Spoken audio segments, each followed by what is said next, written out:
नमस्ते सर, कैसे हैं? बिल्कुल बढ़िया। बहुत बहुत धन्यवाद सर आने के लिए, अपना समय देने के लिए। बहुत बहुत धन्यवाद बुलाने के लिए, अपना समय देने के लिए। सर हम बात कर रहे थे अभी जी। कि किस तरीके से आपको इतना अच्छा रिसेप्शन मिल रहा है। आपकी बुक दिखा देता हूँ मैं, द हिडन हिंदू। इस पे बात करूँगा, लेकिन पहले आप पे बात करते हैं थोड़ी। क्या आपकी लाइफ जर्नी जो रही है जी। बहुत इंटरेस्टिंग है। जी। और जैसे मैं बात कर रहा था अभी, आपसे पूछ रहा था कि लोग जो आपकी बुक खरीद रहे हैं, मेरे ख्याल से 1 लाख कॉपी बिक चुकी हैं इसकी। अब 1.5 के आसपास। 1.5 लाख हो चुका है तीनों को मिला के, ट्रायलॉजी में। हाँ, मतलब फर्स्ट भी 1 लाख हो चुका है, उसके अलावा भी 1 आध लाख और हो गया। अरे, तीनों मिला के 2 के आसपास। 2 लाख। तो इतना अच्छा रिसेप्शन मिल रहा है आपको। और जी। आपके जो इंटरव्यूज़ हैं उनको अगर देखा जाए, कॉन्वर्सेशंस को देखा जाए, तो मतलब करोड़ों में व्यू हो चुके हैं। जी। तो आप को क्या ये मतलब एक्सपेक्टेड था, या ऐसे ही मतलब कुछ नहीं पता था कि क्या हो रहा है? या आपको कैसा लग रहा है कि इतने लोग सुन रहे हैं आपको, इतने लोग अच्छे से आपकी बुक्स खरीद रहे हैं, आपको जी। पसंद कर रहे हैं? मुझे ऐसा लगता है आर्यन जी की एक्सपेक्टेड तो नहीं था पहली बात, पर क्या होता है ना कि कुछ अच्छी चीज़ होती है या बुरी चीज़ होती है, तो आप स्पेकुलेट करते हैं, आप एनालाइज करते हैं। और एक शब्द है जो बीबीए में ख़ास तौर पे पढ़ाया जाता है, उसको कहते हैं स्वॉट एनालिसिस, है ना। स्वॉट, SWOT, strength, weakness, opportunity, threat. तो हम लोगों को कंपनीज़ का और प्रोडक्ट्स का स्वॉट एनालिसिस बताया जाता है। वही टीचर्स हमको ये नहीं बताते हैं कि बेटा हर 6 महीने में अपना भी स्वॉट एनालिसिस किया करो, क्योंकि स्वॉट एनालिसिस एक ऐसी चीज़ है जो हर चीज़ पे हो सकती है ना। मतलब हर वीक पे भी हो सकती है। तो आप स्पेकुलेट करते हैं कि आप क्या सही कर रहे हो, क्या गलत कर रहे हैं। तो वो सोचते समझते एक बात ये समझ में आई कि शायद लोगों को बात इसलिए अच्छी लग रही है। अभी आप और मैं सामने बैठे हैं, हमको पता है कि ये जो हमारा वाद संवाद हो रहा है, ये स्क्रिप्टेड नहीं है। मुझे नहीं पता है कि आप क्या पूछने वाले हैं। तो विद टाइम ये समझ में आया कि जब बात दिल से निकल के मुंह तक पहुंचती है, तो सुनने वाले के कान से सीधे दिल तक भी चली जाती है। तो वो दिल से दिल का रिश्ता इसलिए जुड़ जाता है क्योंकि ये स्क्रिप्टेड नहीं है। और यही बात में मुझे लगता है कि किताब के साथ भी है कि जब लिखना शुरू किया था तो रीडर्स के लिए या पब्लिशर के लिए नहीं लिख रहा था, अपने बेटे के लिए लिख रहा था। सिर्फ उसको समझाना था कि देखो बेटा, मैंने आपको जब मैं मिस कर रहा था तो this is how I was missing you, कि मैंने आपके लिए कहानी लिखी है। बस हुआ ये कि मुझे लगा था 4-6 महीने में समझा बुझा के मैं उनको वापस ला पाऊँगा, और मैं तब तक लिखता रहूँगा जब तक वो नहीं आएंगे, ताकि जब वो आए तो मैं उनको बता पाऊँ कि this is how I was missing you. अब वो आए ही नहीं, तो वो इस पे थोड़ा जाते हैं कि ये क्या कहानी है। आप जो बात जिसका संदर्भ दे रहे हैं जी, उसकी बैक स्टोरी भी बताना पड़ेगा। हाँ। तो बैक स्टोरी ये है कि मैं बहुत कम उम्र में मैंने और मेरी एक्स वाइफ ने लव मैरिज की थी। और कितने साल के थे आप? मैं 22 साल का था। तो बहुत रेयर है। हाँ, रेयर है, कम होता है। पर हम लोग स्कूल में मिले थे और हम लोग का लव अफेयर था, और हम दोनों परिवारों की स्वेच्छा से ही हमने शादी की थी। ऐसा भाग के और लड़ के नहीं, दोनों परिवार रेडी थे। बस क्योंकि सबको पता था कि ये ऑलरेडी 4-5 साल से साथ हैं, तो वो नहीं चाहते थे कि अभी और बहुत लंबा समय खींचे। हम भी चाहते थे, तो सबकी स्वेच्छा से हमने शादी कर ली, कम उम्र में शादी कर ली। 8.5 साल मेरी शादी चली, 5.5 साल का उसके पहले अफेयर था। एक बहुत प्यारा बेटा हुआ, उसका नाम आराध्य है। 6.5 साल की उम्र तक वो हमारे साथ था। उसके बाद मेरी पत्नी मुझको छोड़ गई। 2014 की बात है। 2014 की बात है। तब तक मैं रेस्टोरेंट चला रहा था। मैं अपने परिवार की तीसरी पीढ़ी हूँ रेस्टोरेंट इंडस्ट्री में। तो 4-5 रेस्टोरेंट्स थे, काम धाम, स्टाफ, घर, पैसा, गाड़ी, घोड़ा, जो एक सामाजिक तौर पे जो आप कहते हैं ना कि ये मापदंड है एक सफल इंसान का, तो वो उस सफलता के पैमाने में मैं बिल्कुल खरा बैठा हुआ था उस समय, कि ऐसी कोई चीज़ नहीं थी जो मेरे पास नहीं थी। वो मान सम्मान हो, वो सोशल सर्कल हो, वो पैसे हो, वो रुतबा हो, वो गाड़ी हो, स्टाफ हो, वो अपना बहुत बड़ा घर हो, वो एक भरा पूरा खुशहाल परिवार हो, वो सब था। घर में कुत्ता भी था। तो रेमंड्स दी कंप्लीट मैन टाइप की लाइफ चल रही थी। एक चीज़ जो नहीं थी, वो एक चीज़ जो मेरे पास नहीं थी, वो था वक्त। क्योंकि बहुत कम उम्र में 4-5 रेस्टोरेंट संभालने वाला काम आसान नहीं है, तो समय कम दे पाता था। इस बात ये गलती है मेरी तरफ से। हर किसी को कुछ अपेक्षाएं होती हैं, कुछ उनकी ज़रूरतें होती हैं, और अलग अलग वक्त में हर इंसान की ज़रूरतें बदलती होती हैं। जब आप ज़्यादा यंग होते हैं तो आपकी ज़रूरत होती है घूमना, पार्टीज़ में जाना, ड्रिंक करना, डिस्कोथेक्स में जाना, डांस करना, हिल स्टेशंस में जाना बाइक पे। फिर जैसे जैसे समय बदलता है और आप थोड़े मैच्योर होते हैं, बड़े होते हैं, मतलब मैं ये नहीं कह रहा हूँ कि वो लोग इमैच्योर होते हैं, लेकिन आप हर दिन अपने जीवन में मैच्योर होते चले जाते हैं। वो फ्रेज है ना, I am too old for this shit. हाँ, यस। तो जब आप थोड़े और बड़े होते हैं ना, तो फिर आपको आत्मीय लगाव की ज़रूरत पड़ती है अपने साथ वालों से, कि बैठो साथ में, समय बिताते हैं, सनसेट देखते हैं, बात करते हैं। वो वाला समय मेरे पास नहीं था, खुद के लिए भी नहीं था, और आप किसी को वही दे सकते हैं ना जो आपके पास खुद के लिए हो। मेरे पास खुद के लिए उतना वक्त नहीं बचा था, क्योंकि मैं बहुत ज़्यादा ऑब्सेस्ड हो गया था और रेस्टोरेंट्स खोलने में और पैसा कमाने में और नाम करने में। मैं एक रेस पे लगा हुआ था। और बिजनेस भी इस तरीके का ही है। बिजनेस बिल्कुल उस तरीके का है। बहुत सारे लोगों को रेस्टोरेंट लाइन बड़ा फैसिनेटिंग लगता है बाहर से, कि वाह भाई क्या लाइफ है। और आप अनगिनत लोगों से मिलेंगे जो कुछ भी करते होते हैं ना, उनके 2-3 सपने होते हैं। एक सपना होता है उनको बार एंड डिस्कोथेक खोलना है, एक सपना होता है एक दिन मेरा एक रेस्टोरेंट होगा या रिजॉर्ट होटल होगा इन दी सेम इंडस्ट्री। और बहुत सारे आपको मिलेंगे जो किसी भी तरीके से फिल्म इंडस्ट्री से जुड़ना चाहते हैं।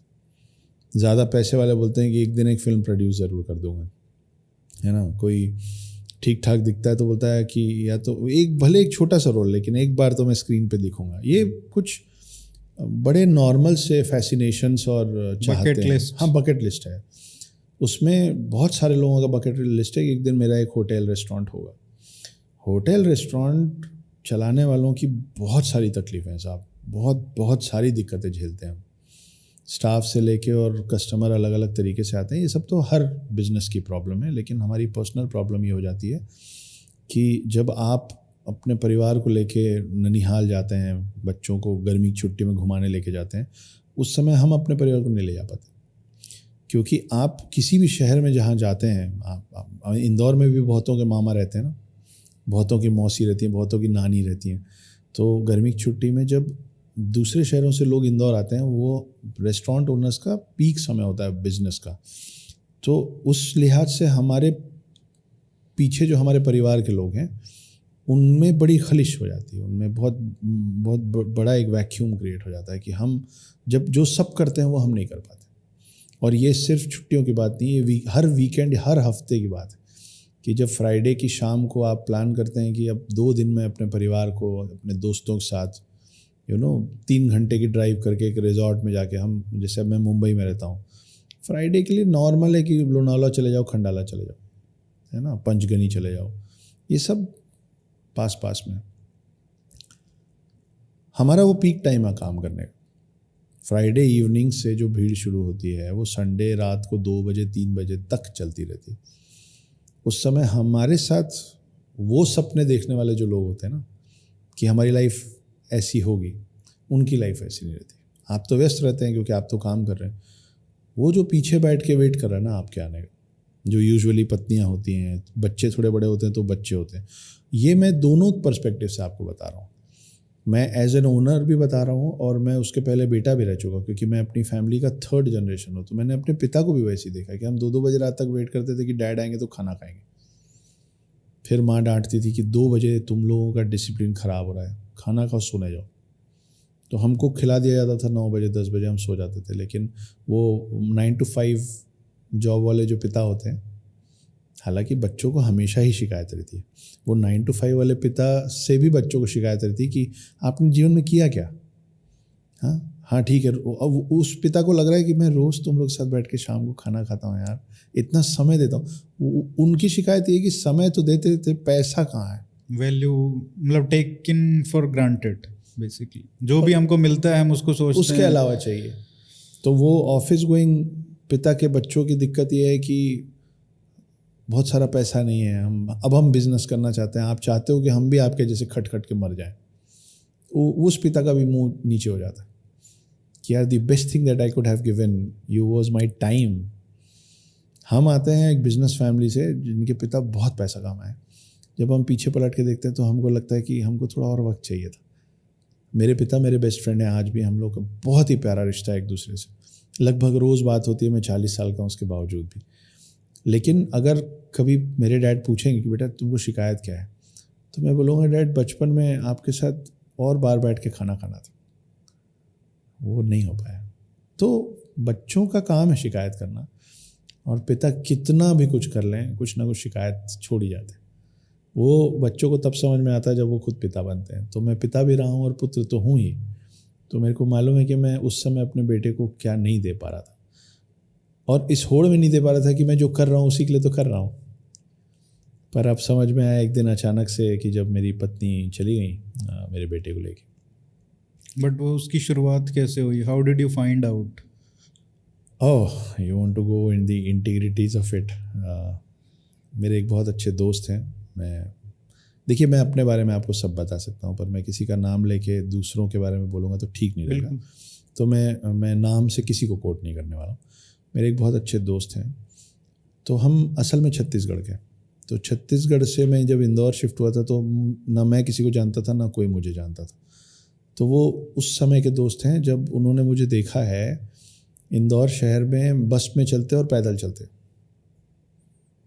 कॉलेज लाइफ थी, स्ट्रगलिंग टाइम था, और वही शख्स मुझे बाद में मेरी पहली मोटरसाइकिल खरीदते देखा, मेरी पहली कार खरीदते देखा, एक छोटे किराए के घर से बड़े किराए के घर में शिफ्ट होते देखा, फिर उस बड़े किराए के घर से एक छोटे खरीदे हुए घर पे शिफ्ट होते देखा, और फाइनली 2011 में मैंने एक अपने घर का इनॉग्रेशन किया जो बहुत ही बड़ा घर था। मतलब वो मैंशन था इंदौर के हिसाब से ह्यूज। जब वो उसके इनॉग्रेशन में आया तो उसने मेरा एक पूरा सफ़र, एक आर्क देखा था कि ये कहाँ से शुरू हुआ था और कहाँ पहुँचा है। तब तक 5 रेस्टोरेंट्स, नौकर चाकर, मान सम्मान सब करेक्ट हो गया था। तो पार्टी के बीच में वो मेरे को कोने में लेके गया, और वो उसके आँख से आंसू निकला। वो अच्छा ड्रिंक विंक नहीं करता है, वो बहुत साफ़ सुथरा व्यक्ति है। तो वो जो रो रहा था वो शराब नहीं रो रही थी, वो खुद रो रहा था खुशी से। वो बोला मैं तेरा सफ़र देखा हूँ अक्की, मेरे दोस्त यार मुझे अक्की, मेरा बेटा भी मुझको अक्की बोलता था। मैं चाहूँगा कि जब मेरे से वापस मिले तो मुझको अक्की बोल के ही संबोधित करे। अक्की के पीछे आप लगता था हमेशा, अक्की आप ये कर दीजिए, अक्की आप वो कर दीजिए, पर मतलब उसके लिए पापा और डैडी का सिनोनिम अक्की था। तो वो मुझे कोने में दोस्त लेके गया, बोले देख सब बढ़िया चल रहा है भाई, थोड़ा सा आप घर पे भी ध्यान दे ले। तो वो पहला वो अलार्मिंग बेल था। मैं बोला मतलब, बोले मैं ज़्यादा नहीं बोलूँगा, पर कॉल डिटेल निकलवा, समझ में आ जाएगा। जब मैं, और उस समय तक मेरी शादी को 5.5-6 साल हो गया था, 5.5 साल हो गया। पहली बार मैंने कॉल डिटेल निकलवाया, और कॉल डिटेल में लगातार एक शख्स का नंबर दिखा। तब समझ में आया कि शायद और समय देना चाहिए था। फिर हमने 1-2 बार, हम दोनों साइड से हमने कोशिश की कि देखिए क्या होता है ना कि आप 2 लोग हैं तो बड़ा आसान है कि अपने अपने रास्ते निकल जाओ, लेकिन आप 2 लोगों ने मिलके एक निर्णय लिया है एक जीवन को दुनिया में लाने का, आपका बेटा, आपका बच्चा। उसके बाद आसान नहीं होता अलग अलग रास्ते चले जाना। तो हम दोनों ने कोशिश की कि हम उसको सॉर्ट आउट करें, और बाहरी व्यक्ति को बाहर किया जाए, फिर से नई शुरुआत की जाए। पर वो पुराने लोग गलत नहीं बोल के गए कि एक बार गांठ लग जाती तो लग जाती। और अब तो आप देखिए ना कि कुछ चिपकाने के लिए अगर फेविक्विक का यूज़ करते हैं तो हाथ भी तो ख़राब हो जाता है ना। तो अब चिपकाने और सुधारने के चक्कर में कई बार ज़्यादा चीज़ें ख़राब हो जाती। तो वो हुआ। फिर फाइनली मेरी वाइफ एक दिन उन्होंने डिसाइड किया, और वो उनको मेरे एक दोस्त से प्यार हो गया था। उस समय बड़ी नाराज़गी होती थी, पर अब मैं उनसे नाराज़ नहीं हूँ, क्योंकि उल्टा, और मैं कटाक्ष के तौर पे ये नहीं कह रहा हूँ आर्यन जी, आई रियली मीन इट, कि कभी मुलाकात होगी तो मैं उनको धन्यवाद दूंगा कि वो निर्णय जो मुझे लगा कि वो गलत ले रही हैं, वो उनके लिए कितना सही है वो उनका भगवान जाने।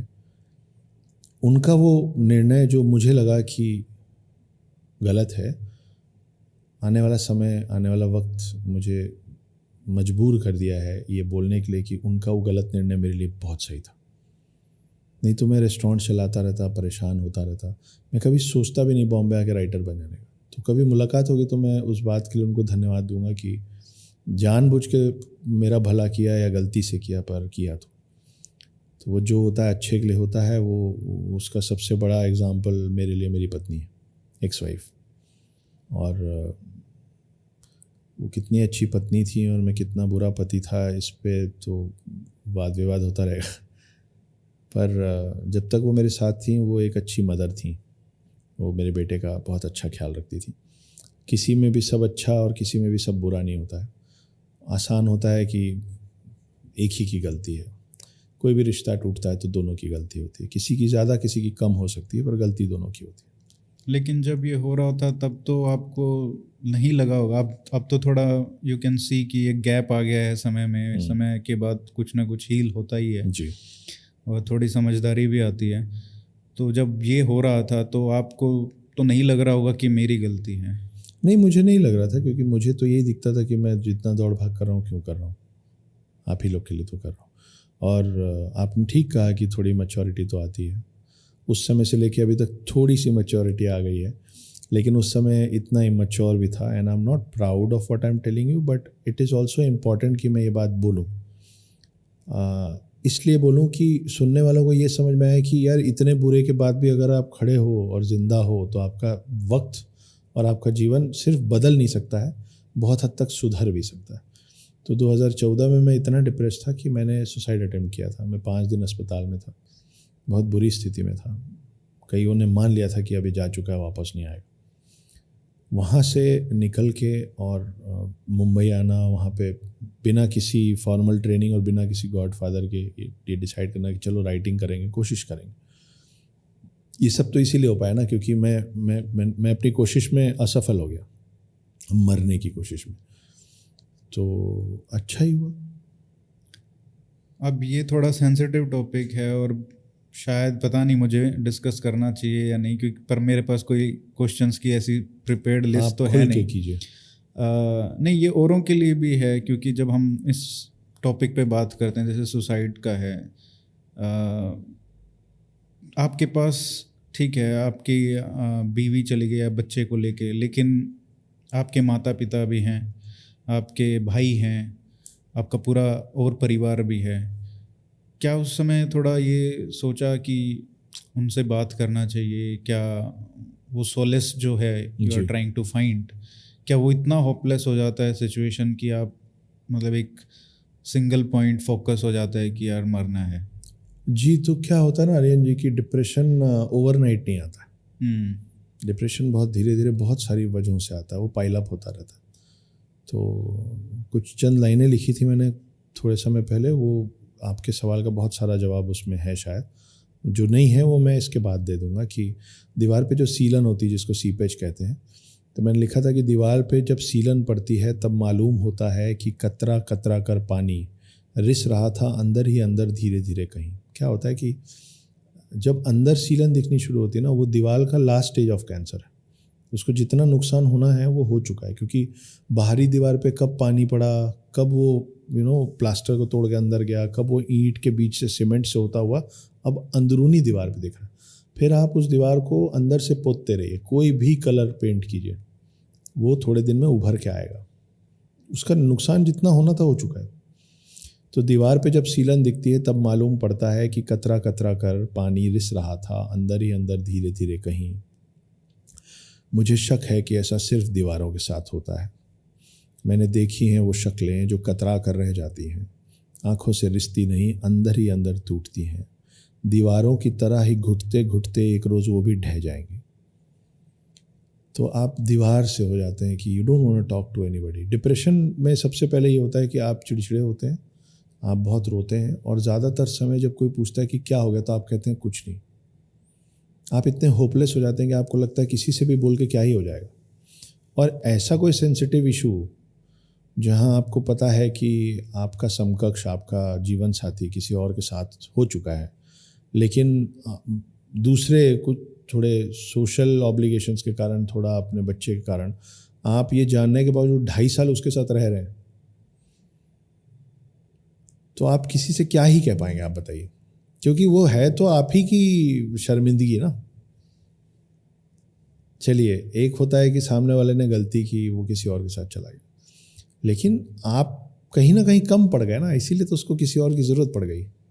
तो ये है तो आप ही की शर्मिंदगी। बट जरूरी नहीं है ना कि वो कमी की वजह से ही हो। नहीं, मतलब मैंने जैसे कहा कि वो एक चॉइस है। हाँ, चॉइस है। आपका फेवरेट फूड क्या है आर्यन जी? उल्टा क्वेश्चन। फेवरेट फूड दाल चूरमा, हमारे हरियाणा में बहुत है। दाल चूरमा आपका फेवरेट है? हाँ। आप सोचिए कि मैं आपको, आपकी खपत एक थाली की है, मैं कुछ और, दाल चूरमा साइड रख दीजिए, मैं आपको एक थाली की खपत वाले इंसान को 2 थाली खाना खिला दूँ, ठीक है, और उसके बाद मैं बोलूँ दाल चूरमा खाओ, आपको कितना भी पसंद होगा, आप उस समय देखना भी नहीं चाहेंगे। आप बोलो सब जो खाया हूँ बाहर आ जाएगा भाई, इतना भर गया है, ये सोच के कि इसको खाना पड़ेगा, निकल जाएगा। करेक्ट है, ऐसे ही होता है। बिल्कुल। ये शरीर का एक भाग है जिसकी हम बात कर रहे हैं, शरीर का हर भाग, दिमाग, दिल, सब ऐसे ही काम करता है कि जब जी भरा रहता है ना, तो सबसे अच्छी चीज़ भी अच्छी नहीं लगती, और बहुत बुरी चीज़ भी बहुत अच्छी लगती है जब भूख लगी होती है। तो वो कहीं ना कहीं सामने वाले की कमी रही होगी कि उसके साथी को भूख लगी हुई थी। भूख की परिभाषा बहुत विस्तृत हो सकती है ना, वो किसी भी मायने में, इमोशनल हो सकता है, फिजिकल हो सकता है, मेंटल हो सकता है। आप सोचिए, अगर आपको अब इतनी गर्मी है, आपको हो सकता है आदत हो ठंडा पानी पीने की, मगर आपको बहुत ज़्यादा प्यास लगी होगी ना, तो आप ये नहीं देखेंगे कि पानी ठंडा है कि गर्म, आपको उस समय सिर्फ पानी चाहिए किसी भी रूप में, आप बस पी जाएंगे। तो ऐसे ही था, मेरे पास वक्त की कमी थी, उनके पास इमोशंस एक एक्सेस में थे, दोनों को एक दूसरे के इमोशंस के साथ मिल गया, मैं थोड़ा पीछे छूट गया। और आपको ये एहसास भी कराया गया कि कमी आप में थी? हाँ, हर तरीके से सामाजिक तौर पर। हाँ, तो सामाजिक तौर पे एक कमाल का वाक़या हुआ था कि ये सब होने के बाद जब मैं मुंबई आ रहा था, तो मैंने अपने एक करीबी दोस्त को ये बताया, इत्तेफाक से उसका भी नाम अक्षत है, तो मैंने वो करीबी था, तो सिर्फ उसको मैंने बताया कि भाई मैं इंदौर छोड़ के जा रहा हूँ, मेरे को यहाँ तकलीफ़ हो रही है और मैं बॉम्बे जा रहा हूँ राइटर बनने। अब मेरे पास कोई formal training of writing a screen play या राइटिंग अ बुक तो है नहीं। हालांकि आज की डेट में ये जो ट्रिलॉजी है द हिडन हिंदू, जिसको महेंद्र सिंह धोनी साहब ने उसके राइट्स खरीदे हैं, 3 पार्ट में उसमें फिल्म बन रही है, उसके अलावा भी मेरे पास 7 फिल्में और हैं नॉन प्रोडक्शन हाउसेस के साथ। पर उस समय मैं कोई नहीं था, क्योंकि मैंने कभी कुछ लिखा ही नहीं था। तो मैंने उससे कहा कि मैं बॉम्बे जा रहा हूँ राइटर बनने। एक किटी पार्टी चल रही थी उसमें कुछ 27 कपल्स थे, और वहाँ उस पार्टी में किसी एक कोने से ज़ोर से चीख के, और आपको ये सब लोग जानते थे? सब के सब। आप उसी किटी पार्टी में अपनी एक्स वाइफ के साथ जाते थे? जी जी जी, मैं उसका हिस्सा रह चुका था। मेरे रेस्टोरेंट से वो सब मुझे जानते थे, मतलब वो 27 के 27 कपल्स मुझको जानते थे। तो एक कोने से एक बंदे ने दूसरे कोने पे दूसरे बंदे से ज़ोर से, ड्रिंक विंक के बाद ना लोग ऊंची आवाज़ में बात करते हैं, बहुत नॉर्मल बात। तो उसने पूछा कि अरे अपने बीच में वो अक्षत गुप्ता था, वो सुसाइड किया था, मर खप गया, बच गया? तो दूसरे कोने से एक ने जवाब दिया कि नहीं नहीं, वो ठीक है, बच गया है, वो अब बॉम्बे गया है राइटर बनने। तो तीसरे कोने से एक व्यक्ति ने मेरा मखौल उड़ाने की कोशिश से, या शायद बाकी सब लोगों के बीच में एक बहुत ही उम्दा, बहुत ही इंटरेस्टिंग जोक क्रैक करने के इंटेंशन से एक बात कही। उसने तीसरे कोने से कहा, उस बंदे को जिसने बताया था कि अक्षत गुप्ता बॉम्बे गया है राइटर बनने, उसको कहा कि तूने गलत सुन लिया होगा नालायक। वो अक्षत गुप्ता ने राइटर नहीं बोला होगा, अक्षत गुप्ता ने वेटर बोला होगा, क्योंकि वो यहाँ रेस्टोरेंट चलाता था, पैसे अब उसके पास बचे नहीं हैं, और उसकी काबिलियत इस ज़िंदगी में बॉम्बे जैसे शहर में जाके टेबल का जूठा साफ़ करना और टेबल साफ़ करने से ऊपर, जिसको औकात कहते हैं ना, हैसियत, इस बचे जीवन में उससे ऊपर वो नहीं उठ पाएगा। और पूरे 27 कपल इस कमाल के जोक पे हंसे थे। और विश्वास मानिए, आपका ये इंटरव्यू उनमें से जो लोग देखेंगे उन सबको याद होगा कि वो कौन कौन लोग थे उस पार्टी में। पर उनको ताज्जुब ये होगा कि ये बात मुझे पता है। ये बात जब मेरे पास पहुंची ना, तो मुझे उस लड़के को भी थैंक यू बोलना है जिसने वो ये कमाल का जोक क्रैक किया था, क्योंकि वो जोक इतना हर्ट हुआ आज भी इसी तरीके के लोगों के कारण, जिसमें मेरी एक्स वाइफ भी शामिल हैं। मेरा फेवरेट कोट है that the best revenge is massive success, और मुझे इस बात से कोई परहेज़ नहीं है ये कहने में कि मैं बहुत आम इंसान हूँ जिसमें मोहब्बत और नफ़रत दोनों कूट कूट के भरी है। हम लोग ना हेट्रेड वाला जो इमोशन है आर्यन जी, उसको बहुत ही नेगेटिव उसमें देखते हैं। विश्वास मानिए उससे ज़्यादा प्योर इमोशन और उससे ज़्यादा शक्तिशाली कुछ नहीं है, उससे ज़्यादा मोटिवेटिंग और उससे ज़्यादा प्योर इमोशन कोई और इमोशन है ही नहीं। आपकी प्यार में मिलावट हो सकती है, आपकी नफ़रत में कभी मिलावट नहीं होती। अगर आपका सच में दिल दुख गया और आप नफ़रत में, तो मैं हूँ नफ़रत में, मुझे है लोगों से गिला शिकवा, और वो सबको होती है, लोग बोलना नहीं चाहते हैं।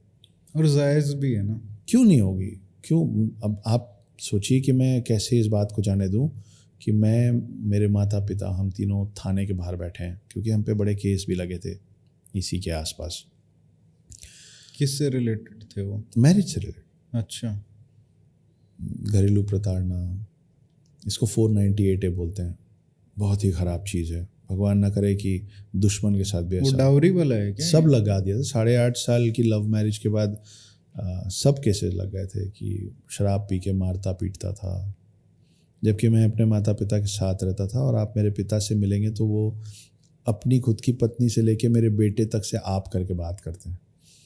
तो उन पे लांछन लग गए थे, मुझ पे लग गए थे। शादी करके मारपीट करता था, आए दिन नहीं, शराब पी के मारपीट करता था, दहेज मांगते थे, जितनी चीज़ें लग सकती थी वो सब लग गई थी। मतलब अगर बेटा नहीं होता तो पन्नों पे मैं नपुंसक भी हो जाता, क्योंकि एक केस बढ़ता है ना।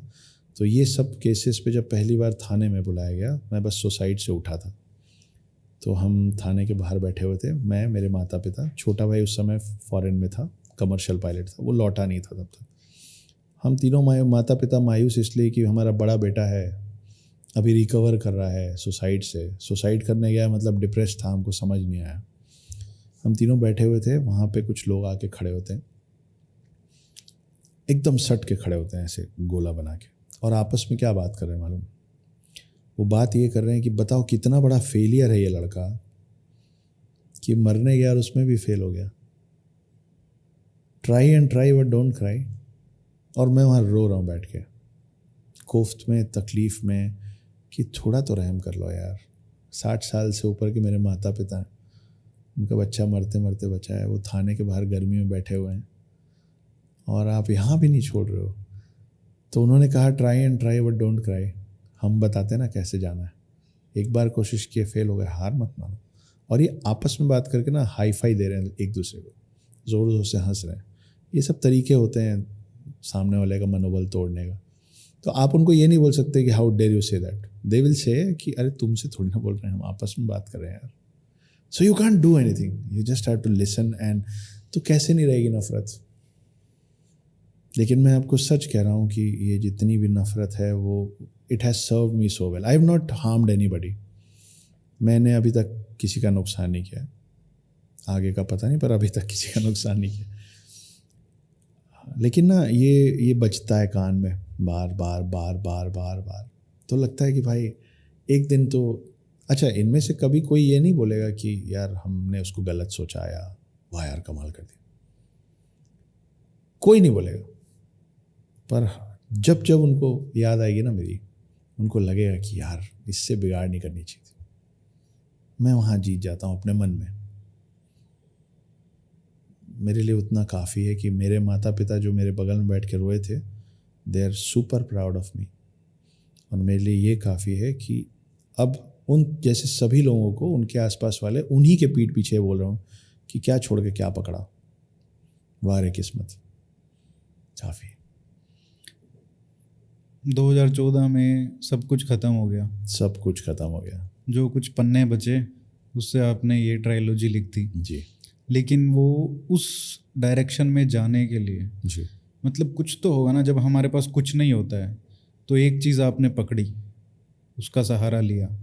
कि राइटिंग करनी है, ये कीड़ा कहाँ से था? ये कहीं तो सबकॉन्शियसली होगा या कॉन्शियसली भी होगा यार, कि एक विश होगी कभी से ही, या फिर मतलब कहाँ से आया ये लिखने का? कहाँ से आया? Of all the things in the world that you could have done, मतलब आप रेस्टोरेंट बिजनेस चलाते थे और आप फिर राइटर, मतलब ये तो एक अलग ही मतलब आर्क है ना। जी, मैं अरिहंत जी शौकिया तौर पे लिखता था, लेकिन कहानी कभी नहीं लिखा। कविताएं लिख लेता था, जब यंग थे तो प्यार पे कविताएं लिख लेते थे, थोड़े बड़े हुए तो पैसे पे, थोड़े और बड़े हुए तो डेथ पे, पर वो शौकिया था। I never in my wildest dream thought that I will become a professional writer. पर आपको लगता था कि जब मैं लिख रहा हूँ, जैसे बचपन में भी लिखते होंगे, तो कि अच्छा लिखा है यार? अपनी कृति तो सभी को अच्छी लगती है, अच्छी बात ये थी कि आसपास वाले भी बोलते थे कि यार बढ़िया है। अच्छा। लेकिन वो मतलब वो सिर्फ और सिर्फ शौक़ था। जैसे ज़्यादातर लड़कों का शौक़ होता है क्रिकेट खेलने का, वो शादी वादी के बाद भी संडे के संडे क्रिकेट खेलने समय निकाल के पहुंच ही जाते हैं, है ना।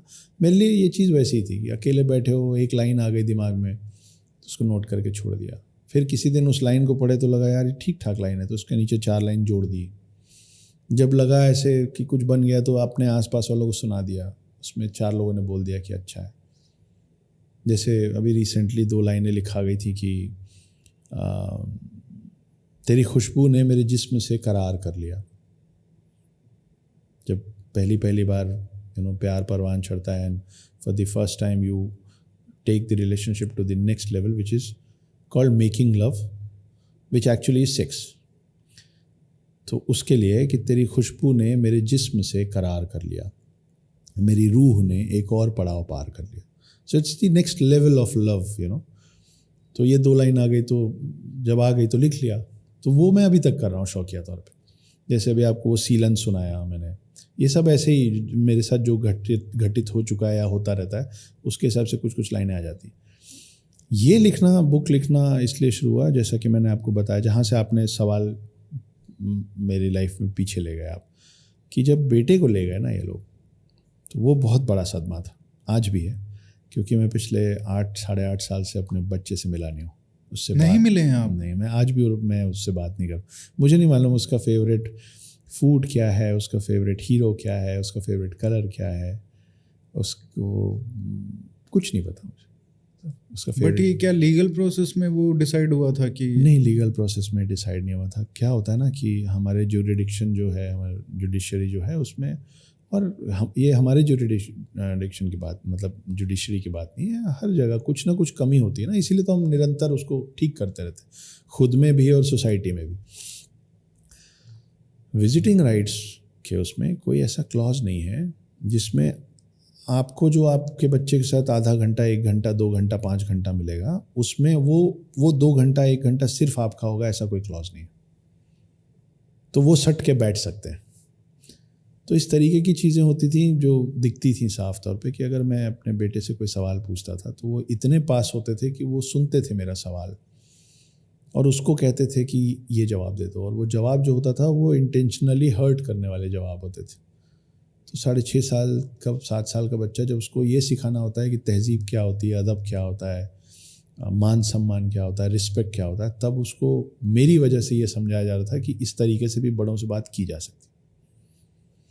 अब वो महीने में 1 बार 2 घंटे के लिए मिलता था, उस चक्कर में बचे 29 दिन अलग अलग तरीके से उसको भरा जाता था कि तुम्हारे फादर ऐसे थे, वैसे थे, ये करते थे, जो भी बोलते होंगे। मेरे सामने तो बोला नहीं, लेकिन वो उसकी बातों में, उसके बिहेवियर में दिखता था, क्योंकि that was another level of insecurity कि अगर हम ये सब नहीं बोलेंगे उस बच्चे को, तो he was very close to me. ये मैं अभी तक उसका नाम यहाँ सिंदूर जैसे लेके घूम रहा हूँ, आज तक नहीं हटाया।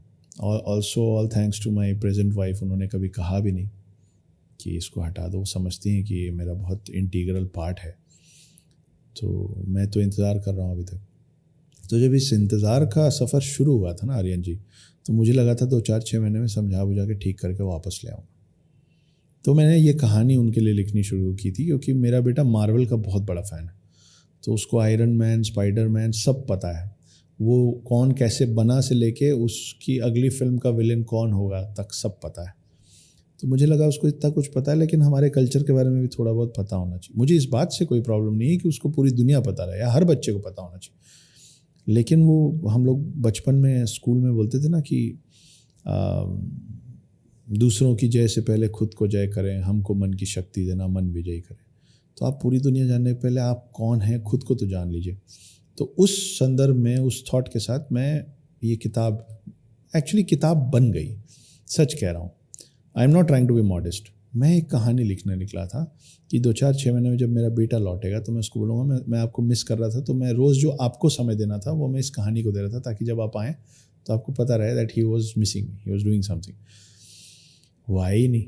तो वो 4-6 महीने का सफ़र 1 साल हुआ, फिर 2 साल हुआ, फिर 3 साल हुआ, और 6 साल हो गया। मैं 6 साल तक लिखता रहा, और वो 6 साल में लिख के जो 3 पार्ट में कहानी बनी, वो अब मेरे को इधर उधर लेके जा रही है, आपसे मिलवा रही है। तो जो होता है अच्छे के लिए होता है, वो मेरी डेस्टिनी का हिस्सा है। विडंबना जो है, आयरनी जो है, पैथस जो है, वो ये है कि मैं ये कहानी, अब क्योंकि ये कहानी के राइट्स धोनी एंटरटेनमेंट ने, साक्षी धोनी, महेंद्र सिंह धोनी साहब की समकक्ष जो है उन्होंने ले लिया है। अब इसलिए भी, और जब तक उन्होंने नहीं लिया था उस समय भी, मेरा काम है as a story writer narrate करना, क्योंकि लोगों के पास इतना वक्त नहीं है, खास करके फिल्म इंडस्ट्री में, कि वो 3 किताब पढ़ के सोचें कि लेना है कि नहीं। उनको 2-4 घंटे के अंदर पूरी कहानी सुननी होती है। एक बार इस पूरी कहानी को 3 पार्ट को सुनाने में मुझे 9 घंटे लगते हैं। जब मुझे प्रॉपर वक्त दिया जाता है तो वो 3 दिन 3 घंटे लेके 9 घंटे में एक बार ये पूरी कहानी सुना पाता हूँ। ये 9 घंटे की कहानी सुनाने का जो एक्सरसाइज है वो मैं अभी तक कम से कम 250 बार कर चुका हूँ। और विडंबना ये है कि मैं अभी तक अपने बच्चे को ये कहानी सुना नहीं पाया हूँ जिसके लिए मैंने ये लिखी है। तो मैं अभी उसके आने का इंतज़ार कर रहा हूँ। और इस कहानी को सुनाते सुनाते जी, जो आपकी स्किल है वो भी एक तरीके से इम्प्रूव हुई होगी बहुत ज़्यादा। लेकिन ये तो 6 साल बाद आया। उस 6 साल के दौरान आपने बॉलीवुड में काम करना शुरू कर दिया था? काम ढूंढ रहा था जी। अच्छा, तो ये क्या पहला प्रोजेक्ट है या इससे पहले भी आपने काम शुरू कर दिया था? मैं जब मुंबई पहुंचा रियान जी, तो ये एक कहानी लेके पहुंचा, और मेरे माता पिता को, मेरे आसपास वालों को बहुत ज़्यादा कॉन्फिडेंस था कि कमाल की कहानी। तो बहुत सारे लोग पूरे देश से बॉम्बे पहुंचते हैं ना, तो उनके आसपास वाले इन अ गुड, मतलब विद अ गुड इंटेंशन, उनको ऐसा समझा दिया जाता है कि you are a hero material. जब वो यहाँ इस समंदर में आते हैं ना, तब उनको पता चलता है कि बहुत बड़ी बड़ी मछलियाँ हैं, बड़ी रंग बिरंगी मछलियाँ हैं, बड़ी खूबसूरत मछलियाँ हैं, and I am just one of them. तो मेरी कहानी उस लिहाज से कुछ अलग नहीं है। मैं जब पहुँचा, मेरे को लगा ये तो ऐसी कहानी लिखी है मैंने कि बस जाऊँगा और लोग बोलेंगे आइए। क्योंकि मेरे परिवार में कोई बॉलीवुड में नहीं है, किसी को कोई बॉलीवुड सही शब्द नहीं है, इंडियन फिल्म इंडस्ट्री बोलना चाहिए। तो हमारा दूर दूर तक इस लाइन से कोई सरोकार रहा नहीं। तो हमको जो समझ में आया हम वैसे करें। पर जब यहाँ पहुँचा तो समझ में आया कि एक कहानी से काम चलेगा नहीं। साड़ी की दुकान देखी होगी आपने, लोगों को साड़ी खरीदते, कपड़े खरीदते, नॉट ओनली साड़ी, शर्ट खरीदते। क्या होता है कि आप जाते हैं और वो आपको शर्ट्स दिखाते हैं, उसमें से आप एक शर्ट जो आपको अच्छी लग गई उसको आप अलग रखते हैं। आपको लेनी एक ही शर्ट है, आपको इस 10 शर्ट में से एक शर्ट पसंद आ गई, आप उसको साइड रखते हैं, आप वापस सेल्समैन को देखते हैं और बोलते हैं और दिखाओ, और क्या है, ये 9 को हटाओ, नए 10 बिछाओ। होता है ना, साड़ियों में भी ऐसी होता है कि लेडीज़ एक साड़ी साइड रखती हैं, तो भैया और दिखाइए। ये पूरी देश का उसूल है हर मामले में, कि आप फ्रूट खरीदने जाते हैं, आपको खरीदना तो आम था, आपने आम खरीद लिया, आपने चीकू खरीद लिया, उसके बाद तीसरा फ्रूट जो आपको पहले से पता है आपको नहीं लेना है, आप बोलेंगे क्या प्राइस चल रहा है इसका, कितने में दिए, होता है ना। तो मुझे यहाँ आके समझ में आया कि फिल्म इंडस्ट्री कुछ अलग नहीं है। आप एक बहुत अच्छी कहानी सुनाएंगे, वो ध्यान से सुनेंगे, कमाल कहानी है, वाह गजब, और क्या है। तो फिर जब समझ में आया कि और क्या है करना पड़ेगा, तो ये कहानी को मैं धीरे धीरे पकाता रहा और दूसरी कहानियाँ तैयार करना शुरू किया। तो इस बुक के विजुअल राइट्स बिकने के पहले मेरी 2 फिल्में साइन हो चुकी थी टी सीरीज़ के साथ। अच्छा, कौन कौन सी अगर नाम बता सकते? वो कॉन्फिडेंशियलिटी क्लॉज के अंदर है अभी। तो अभी रिलीज वो नहीं हुई। रिलीज नहीं हुई? अभी अच्छा। एक प्री प्रोडक्शन पे। एक्चुअली ये सब मेरा समय ठीक हुआ है 2019 में, अच्छा, और उसके बाद पूरे तो देश आपकी पे दूसरी शादी के बाद? जी, मेरा पूरा सब कुछ, मेरा पूरा वक्त बदला है मेरी दूसरी शादी के बाद। वो भी एक अलग इंटरेस्टिंग कहानी है। मैं आज आपके साथ बैठा हूँ, अपने डिप्रेशन से बाहर बैठा हूँ, जीवित हूँ, और कुछ लोगों की नज़र में सक्सेसफुल भी हूँ। इस सब चीज़ का श्रेय मेरी सेकंड वाइफ को जाता है। और ये मैं बोलने के लिए नहीं बोल रहा हूँ, मेरे माता पिता भी बोलते हैं कि बेटा, ये जो तुम्हारा लेखन का सफ़र रहा है और तुम जहाँ भी पहुँचे हो या जहाँ भी पहुँचोगे, इसमें 1% श्रेय भी हम लोगों को मत देना। ये अकेले इस लड़की ने किया है। तो वो मुझे इंदौर में मिली, उनको समझ में आया कि इसका समय ख़राब है, नीयत ख़राब नहीं है शायद। उन्होंने बहुत भरोसा तब दिखाया जब मेरे को छोड़ के जा रहे थे। हम 2-2.5 साल दोस्त रहे। उसी बीच में मैंने कहा मुझे बॉम्बे जाना है, मेरे पास कोई पैसा नहीं था, मतलब ख़त्म था पूरा। तो उन्होंने बोला हाँ तो जाइए। तो मैं बोला मैं ना मेरे पास पैसे हैं ना कोई तजुर्बा है। बोले नहीं, आपकी कहानी अच्छी है, आपको कोशिश करनी चाहिए। तो इन रियल सेंसेस मेरी जो अभी प्रेजेंट वाइफ है, जो उस समय मेरी बहुत अच्छी दोस्त हुआ करती थी, और वो मुझसे पहली बार मेरे सुसाइड के बाद मिली हैं। उसके पहले I did not know that somebody like her exist in this world. तो हमारा कोई पुराना वो नहीं है। तो जब वो मेरी दोस्त हुआ करती थी, तब उन्होंने मुझे बम्बई शहर में, खुद इंदौर में रहते हुए, बम्बई शहर का मेरा पूरा खर्च उठाया 3 साल।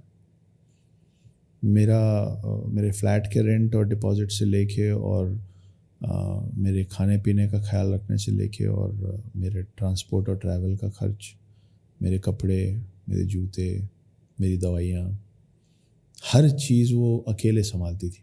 फिर हम लोगों ने बाद में डिसाइड किया कि हम शादी कर लेंगे। फिर जो डिवोर्स के सारे केसेस थे, 4.5 साल वो केस चले। 2018 में वो केसेस ख़त्म हुए। 2018 में हमने शादी की, और उसके बावजूद भी मतलब 2019 तक उन्होंने जेन्युइनली मुझे, मतलब she is the man of my house. तो आज भी जब मुझे कोई अवार्ड मिलता है, भगवान की दया से अब मिलने लग गया है, अवार्ड मिलता है या कोई नया एग्रीमेंट होता है, कोई चेक मिलता है, कुछ भी अच्छा होता है, जैसे अभी पेंगुइन ने मुझे 2 और बुक्स के लिए साइन किया है, हर वो एग्रीमेंट जब मैं घर पहुंचता हूं, और वो अगर वो बॉम्बे में मेरे पास होती हैं, तो उनके हाथ में वो चेक, वो अवार्ड या वो एग्रीमेंट देके मैं उनका पाँव छूता हूँ। वो मुझसे 3.5 साल छोटी हैं, लेकिन उनका सोल एज जो है वो मुझसे बहुत बड़ा है। तो उनमें जितना पेशेंस है, और वो बोलते हैं ना, मरे पौधे को वापस ज़िंदा करने की ताकत उनमें है। सोल एज क्या है? सोल एज, अरिहंत जी, ये मेरी अपनी थ्योरी है। मुझे ऐसा लगता है कि मेरे पिता की जो सोल एज है वो मुझसे कम है, और मेरे छोटे भाई की जो सोल एज है वो मुझसे ज़्यादा है। आप कई बार ऐसा आपको लगता होगा ना कि कोई बहुत छोटा बच्चा बहुत समझदारी की बात कर रहा है, या उसके चेहरे पे बड़ा बड़ा कामनेस है।